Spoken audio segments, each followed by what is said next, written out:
Hello बच्चों, आज आप लोग का सोशियोलॉजी चैप्टर 2 कंप्लीट हो गया है। तो आज हम आप लोग को चैप्टर 3 पढ़ाएंगे। चैप्टर 3 का नाम ही है आपका सामाजिक संस्थाओं को समझना, यानी समाज में कौन कौन सी संस्था है जिससे समाज का निर्माण होता है। आज हम उसके बारे में इस चैप्टर में चर्चा करेंगे। तो पहला हमारा जो होता है परिवार हुआ। इस चैप्टर में आप लोग कई संस्थाओं के बारे में पढ़ेंगी, जैसे परिवार, विवाह, नातेदारी, राज्य, धर्म, शिक्षा। इस तरह की अनेक संस्था हमारे समाज में होती हैं। हम इन्हीं संस्थाओं के बारे में एक एक करके इस चैप्टर में समझेंगे। तो पहला हमारा टॉपिक है आज का परिवार। क्या है? परिवार। परिवार को इंग्लिश में क्या बोलते हैं? फैमिली।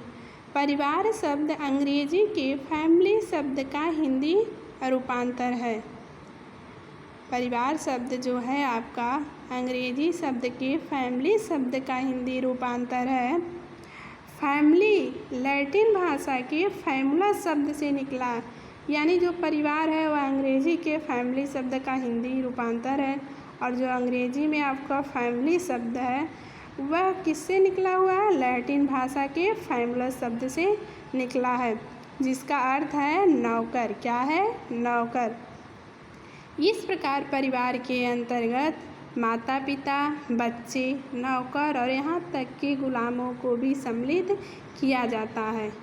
देश काल और परिस्थितियों के अनुसार परिवार के स्वरूपों में परिवर्तन होते रहे हैं, यानी समय के बदलते समय के अनुसार आज परिवार की जो संरचना है उसमें हमको परिवर्तन देखने को मिल रहा है। परिवार बिना बच्चे के भी हो सकता है और माता पिता और बच्चों को मिलाकर भी हो सकते हैं। परिवार व्यक्ति के पर जबरन लादी गई संस्था नहीं है, बल्कि यह सामाजिक आवश्यकताओं की पूर्ति के लिए जन्म से ही स्वेच्छा से इसकी सदस्यता स्वीकार करता है। यानी आज जो हमारे समाज में परिवार की संरचना है वह पहले से बिल्कुल भिन्न है। पहले परिवार क्या होता था? संयुक्त होता था, यानी उसमें कम से कम 10 से 20 सदस्य होते थे। लेकिन आज क्या है? आज के परिवार में केवल पति पत्नी और उनके बच्चे होते हैं। कभी कभी ऐसा होता है कि केवल पति पत्नी ही रहते हैं, जिसको हम परिवार कहते हैं।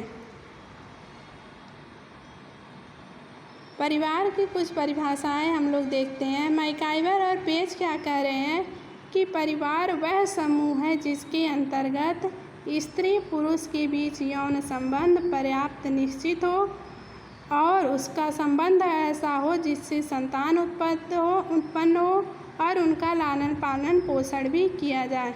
यानी मैकाइवर-पेज कहते हैं कि परिवार हम उस समूह को कहेंगे जहाँ पे पति पत्नी के यौन संबंध निश्चित हो और उनको संतान उत्पन्न हो और उनका लालन पालन भी किया जाए, तो ऐसे समूह को हम परिवार कहते हैं। एलियट और मेरिल के अनुसार परिवार में पति पत्नी तथा बच्चों की जीविकी सामाजिक संस्था है।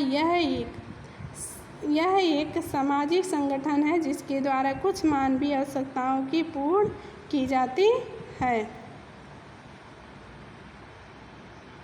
डी.एन. मजूमदार के अनुसार परिवार व्यक्ति का वह समूह है, परिवार जो है हमारा वह समूह है जो कि एक ही छत के नीचे रहते हैं, रुधिर संबंधी गांठों से बंधे होते हैं। रुधिर में रक्त संबंधी, यानी मजूमदार क्या कह रहे हैं कि परिवार व्यक्तियों का समूह होता है जो एक ही छत के नीचे रहते हैं और जिनका रक्त संबंध होता है तथा स्थान, स्वार्थ और कृतज्ञता की अनुश्रितता के आधार पर जाति की जागरूकता रखते हैं।